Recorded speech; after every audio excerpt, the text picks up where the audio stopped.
Hey everybody, this is Zach Murray, and this is my case study, Get This Child Out of My Room. Quick overview. Carl is our student who's been diagnosed with a behavior disorder. Miss Green is a special education teacher, and Mrs. Taylor is a very experienced regular education teacher who is having trouble with Carl as his behaviors have escalated since his parents' recent divorce. Miss Green knows that Carl needs to be in the classroom, whereas Mrs. Taylor wants Carl out of her classroom and basically in a workbook all day. We need to figure out, Mrs. Green needs to figure out the best way to go about this to where Carl is in his least restrictive environment and in the general classroom where he needs to be. What do we know? Carl is receiving services for his behavior disorder. We know Miss Taylor wants Carl out of her classroom, and we know Carl's parents have gotten a divorce, which has caused his behaviors to escalate. And the last thing, the administration situation in this very large co-op is unstable at best. Some things that I would like to know, is Miss Taylor the only teacher having problems with Carl? Does Carl work better with males or females? Does Carl have males in his life right now with his parents' situation, where his dad is very much at a point where he doesn't care? How does Carl feel about his living situation, meaning being with mom the entire time, which kind of goes hand in hand with having a male role model? And is there specific parts of the day that Carl is having these behaviors? So basically the problem is we need to, as an IEP team, figure out Carl's best way to be successful. We need to work together professionally and respectfully and all come to the same conclusion that students come first, way before we just try to send somebody out of our classroom just because that seems like the easy thing, because that's not what's best for the student. My plan of action, the first thing is just being proactive for the future, and we can try to band-aid the damage that has already been caused by providing teachers with some training to de-escalate students and just working with students with disabilities in general. Most likely Mrs. Taylor has had several students with disabilities in her classroom over the years, but on the off chance that she hadn't, it would possibly be a little overwhelming to not know how to handle it. If somebody had always just taken the student and she didn't have to deal with anything, then that's what she's been trained to do, and that's a mistake on our administration's part. We want students to be, we want to be as inclusive as possible, and we want students, especially ones that are functioning fine, to be in the general education classroom. This training will give strategies to help them de-escalate, along with just feeling prepared. Everybody is more comfortable when they're prepared. And I put relationship building on there as well. With little administration presence, the culture does not seem very respectful in this building, at least, where teachers kind of think they can not treat each other the best, and that's not something that is going to happen in a school where I'm an administrator. So hopefully this relationship building will create some working relationships into friendships that will help these two get along and more. The next thing would be the behavior management plan. First, we're going to try to implement these strategies that we've got from the training. We're going to be taking as much data as we can, just with things we talked about earlier. What time of day? Who's the teacher? What is setting him off? If we can't get him calmed down, he'll be taken to a resource room where it's a very real possibility that he just needs a break and needs to be out of that environment for a few minutes, and we can take him down, get calmed down, and obviously the goal is getting back to the classroom. Some of the things that happen in the resource room can be relayed back to the IEP team. Maybe we implement charts where teachers are saying how he's doing at each time of day, reward system or breaks that he can work towards. Maybe that will give him enough reason to not have these outbursts. And obviously we have to meet as a team to implement this plan, which leads right into the third thing is this plan is going to be ongoing, and we have to constantly be meeting or at least talking about what's working and not working.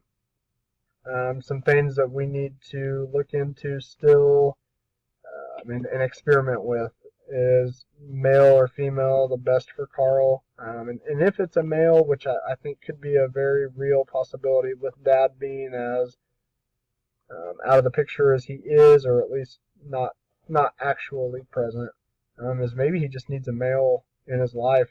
You can get him a mentor, somebody he can hang around with and work with. What classrooms or what classes are causing this time of day, and obviously we can adjust the plan, and that's what we need to do is adjust the plan as we see what's working and what is not working. Promoting the success of all students. I think this plan of action does that for several reasons, and not just students but teachers as well. We're making our teachers collaborate. We're making them communicate, work together, be respectful. And if everybody's on the same page and we're putting students first, obviously we're going to be promoting the success of students because that's our main goal. Is their success comes first. And obviously when you're more prepared, you've got training and you're more prepared, you're going to be better equipped to handle these situations. Then on to Carl. It's successful for him because if he has behaviors and he can't get calmed down, he's not going to learn while he's going through that. So getting him out of that environment and calm back down puts him in the best position to succeed. And the students that are in the classroom as well, if there's an outburst happening and they can't get calmed down and the teacher and him are going back and forth, they're not learning anything either. If Carl needs to be taken from the room, they get right back to their learning. And the ultimate goal is to get Carl back in there and everybody learning at the same time and together. Also developing, friendships and working together.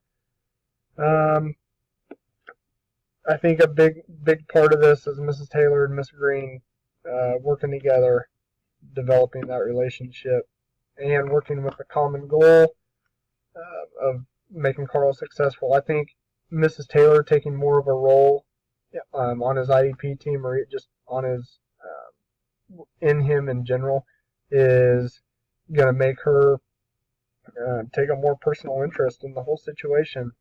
And she's not going to want to send him away. She's going to want to help. She's going to take it personally.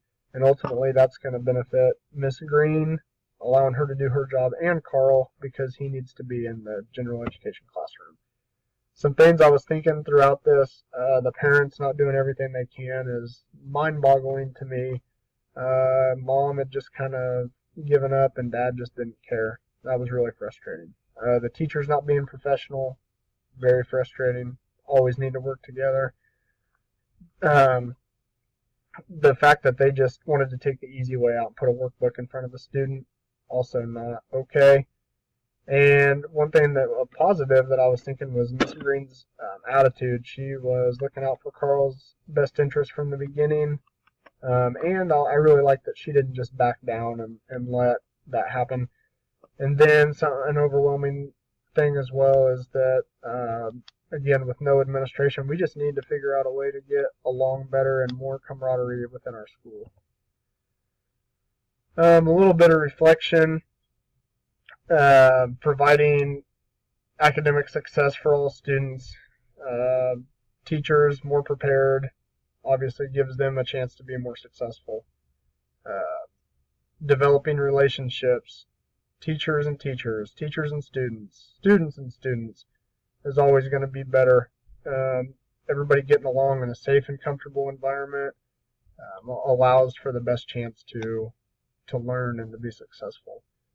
Um, the relationship building, just the culture in our school, treating people more respectfully, especially colleagues, is huge. Making people feel comfortable to do their job. Um, and like I said earlier, it allows people to do their job and not just cower down and do something because an older teacher told them to. So, how did we, again, promote the academic success while enhancing instructional capacity? Big thing was collaboration between Mrs. Taylor and Miss Green. They joined together to make Carl's situation better by making him successful. Also, they now have a working relationship where they can bounce ideas off of one another and each have success in their classroom. Carl has his behavior management plan that is geared towards keeping him in the classroom as much as possible, and getting him calm as quickly as possible allows him to learn and get back where he needs to be faster. And also, if we ever had to implement the mentor, I think that would be fantastic in allowing him to have someone he can lean on throughout his day. And then the classmates obviously have more success when the environment's safe and comfortable. There's no threat of anything happening, and they shouldn't have to worry about that anymore. The well-being of every student is similar. Carl, he gets the breaks when he needs them. He could have a mentor to bounce stuff off of. He has a place he can go to feel safe and get refocused where it's not overwhelming. Obviously, by taking our data, we can figure out his least restrictive environment, get him in the best position possible. And just his feeling of, or he should get the feeling that every teacher is out to help him succeed. Classmates, just like we said, they have a better environment to learn. They deserve the education just like Carl does, and just because they don't have disabilities doesn't mean they get put on the back burner. Everybody deserves the same education, and they're going to get it.